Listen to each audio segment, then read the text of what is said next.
नहीं, ऐसा आप देखेंगे जो आपने पहला सवाल किया कि हमारे पड़ोस के मुल्क, आपने देखा श्रीलंका में बहुत बड़ा अनरेस्ट हुआ है। वहाँ भी वैसा ही हुआ कि वो गए पार्लियामेंट में, वो गए प्रेसिडेंट के मकान पर, वहाँ उन्होंने उसकी सारी चीज़ें जो थी वो खा ली। वो दिखाया आपने, हमने भी सबने देखा उसको टीवी। लेकिन उसके कारण कोई बहुत बड़ा फ़र्क भारत पर पड़ा, हिंदुस्तान पर पड़ा, ऐसा नहीं है। श्रीलंका भी हमारे पड़ोस में, नेपाल में थोड़ा बहुत हुआ है, उस पर भी कोई असर पड़ा भारत को, ऐसा नहीं लगता। और मुझे लगता है कि जो पाकिस्तान में उनकी इंटरनल प्रॉब्लम्स है, वहाँ महंगाई है, इन्फ्लेशन है, ये जो इंटरनल उनकी प्रॉब्लम है, इससे कोई जम्मू कश्मीर पर या हिंदुस्तान पर कोई असर पड़ेगा मुझे नहीं लगता है। भारत हमेशा हर एक की मदद करता है। आपने देखा होगा श्रीलंका में उन्होंने कैसे मदद की है। लेकिन पड़ोसी देश जो हमारा है वो कहे कि हमको भारत मदद करे, तो मुझे नहीं लगता कि हमारा प्रधानमंत्री कोई कसर छोड़ेगा। और प्रधानमंत्री हमेशा भी जब पाकिस्तान में कोई आपदा आती है तो वो अपने आप को आगे रखते हैं और अपने आप को आगे रखकर मदद पेश करते हैं। लेकिन वहाँ जो इस समय पॉलिटिकल इंस्टेबिलिटी है, वहाँ जो व्यापार में इंस्टेबिलिटी है, इस पर कोई हिंदुस्तान में असर पड़ेगा मुझे ऐसा बिल्कुल नहीं लगता है। लेकिन ये जो तीन आपने प्रमुखतः तीन जो देशों ने बाइकआउट किया, वो नहीं आए, उन्होंने इसमें पार्टिसिपेट नहीं किया है, वो उनकी अपनी सोच है, उनका अपना सोचने का नज़रिया है। लेकिन हम तो यही समझते थे और यही मानते थे कि वो इसमें शामिल होते तो अच्छा होता। लेकिन आगे जो और समिट्स होने वाले हैं, अभी उत्तराखंड में होने वाला है, हम आशा करेंगे कि ये सारे मुल्क जो है, ये जो सारे कंट्रीज़ है उसमें पार्टिसिपेट करें। और पार्टिसिपेट करने से और आपस की जो अंडरस्टैंडिंग है और अंडरस्टैंडिंग ठीक हो जाएगी, ऐसा नहीं। ये जो डेली वेजर्स वाला विषय है, देखिए डेली वेजर्स वाले विषय पर हमारी एडमिनिस्ट्रेशन काफ़ी आगे सोच रही है, ऐसा नहीं है। आपने देखा कि मिनिमम वेजेस, ठीक है मिनिमम वेजेस कम रखे गए हैं, लेकिन मिनिमम वेजेस 9,000 रुपये मिनिमम, जो अनस्किल्ड था उसको 9,000 कुछ रुपये उसको मिले, जो सेमी स्किल्ड था उसको कुछ और ज़्यादा मिला है, और जो स्किल्ड था उसको और ज़्यादा मिला। यानी आज कोई भी डेली वेजर, ठीक है ये जो कुछ डेली वेजर जो डेली वेजर रजिस्टर पर गए एडमिट ही नहीं थे, हॉस्पिटल डेवलपमेंट फंड में लगे हुए थे। अब हॉस्पिटल डेवलपमेंट फंड में लगे हुए लोग भी अपने आप को डेली वेजर मानते थे। लेकिन जो डेली वेजर था, यहाँ भी आप देखेंगे, मैं चर्च लेन में रहता हूँ, वहाँ एस्टेट मुलाजिम है, हमारे यहाँ भी 2-3 एस्टेट मुलाजिम काम करने के लिए आते हैं। मैंने उनको पूछा, उन्होंने कहा जी हमको 4,000 कुछ मिलता, 6,000 कुछ मिलता था, अब हमको 9,000 मिलता है। तो वो एक चीज़ हमारी सरकार ने की है, हमारे एडमिनिस्ट्रेशन ने की कि स्किल्ड, सेमी स्किल्ड और अनस्किल्ड इनको किया है।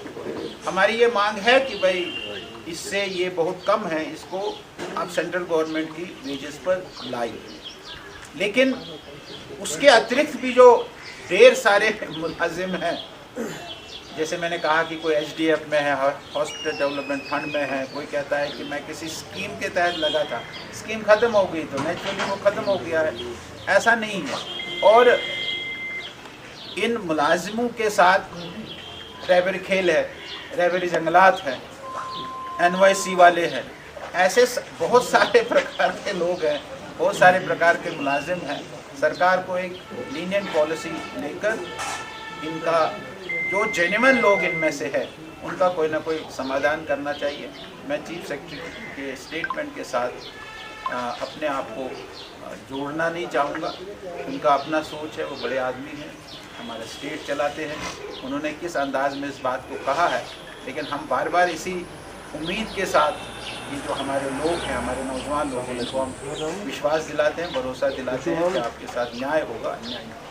अशोक जी, फॉरेन पॉलिसी में कोई फ़र्क नहीं पड़ने वाला इन तीन, ऐसा नहीं होता है। ऐसा इंफ्रास्ट्रक्चर में जो मोदी जी के कार्यकाल में, मोदी जी के समय में 9 सालों में, अभी हम 9 साल के प्रोग्राम भी आगे ले जाने वाले हैं, उसके लिए भी आपको न्योता देंगे हम, उसके लिए भी हम अलग से सर G20 की इतनी लेकिन जो आपने बात बताई कि इंफ्रास्ट्रक्चर कभी भी आप कमज़ोर नहीं पड़ेगा, इंफ्रास्ट्रक्चर कभी भी आप ढीला नहीं पड़ेगा।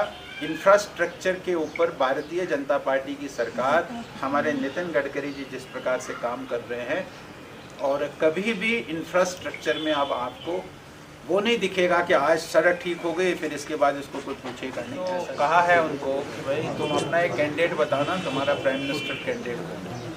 वो 19 पार्टियां ये नहीं तय कर पा रही है कि हमारा अखिलेश है, कि हमारा मुलायम सिंह है, कि हमारी ममता जी है, कि हमारा चंद्रबाबू नायडू है कि कौन है, ये वो नहीं तय कर रहे। नीतीश है कि कौन है, ये वो नहीं तय कर पा रही है। ये अपोजिशन तो केवल अपोजिशन के लिए खड़ी है।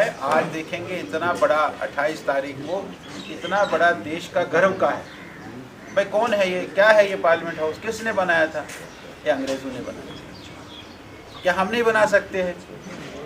क्या हमारे में इतनी कुव्वत नहीं है क्या? मुझे याद है कि जब हमारे देश के प्रधानमंत्री उस समय के नेहरू जी और सरदार पटेल साहब गए थे गांधी जी के पास, गांधी जी को कहा कि हम कानून बनाना चाहते हैं। गांधी ने कहा कि कौन बनाएगा कानून? तो उन्होंने किसी जर्मनी के किसी बड़े आदमी का नाम लिया, वो कानून बनाया। तो गांधी जी ने कहा कि भाई आपको हिंदुस्तान का कोई नहीं मिला है जो कानून बना सकता। और गांधी जी ने उनको कहा कि आप जाइए और बाबा साहब भीमराव अम्बेडकर जी को कहिए कि वो आपका कानून बनाए। ऐसी हालत है। भारत का एक गर्व का दिन है कि भारत अपना पार्लियामेंट हाउस बना रहा है, इतना बड़ा पार्लियामेंट हाउस बना रहा है। और ये पार्लियामेंट हाउस के बनाने की शुरुआत या इसके कागजात या इसकी घोषणाएं तो कांग्रेस सरकार ने की है। अब बनाया है और बनाने के बाद वो इसका बाइकआउट कर रहे हैं। ये बाइकआउट केवल अपोजिशन दिखाने के लिए है। ऐसा नहीं है कि ये जो आप कह रहे हैं कि भाई प्राइम मिनिस्टर क्यों कर रहा है और प्रेसिडेंट क्यों नहीं कर रहा है, this does not matter. Prime minister of India वो इसको एक बाज़ाब्ता, जिसको हम कह सकते हैं कि elected representative of the country होता है, वो कर रहा है तो फर्क कोई नहीं पड़ता है इससे कि भाई कौन कर रहा है कौन नहीं कर रहा है। दूसरा जो है इलेक्शन जम्मू कश्मीर में होंगे, इलेक्शन की प्रोसेस पूरी हुई है और इलेक्शन कभी भी आप सुनेंगे, आपको शाम को सोएंगे सुबह उठेंगे और पता लगेगा कि कल अगले महीने हमारे यहाँ इलेक्शन है। इलेक्शन ज़रूर होंगे। इलेक्शन प्रोसेस को कोई नहीं रोक सकता है। जम्मू कश्मीर में इलेक्शन ज़रूर होंगे।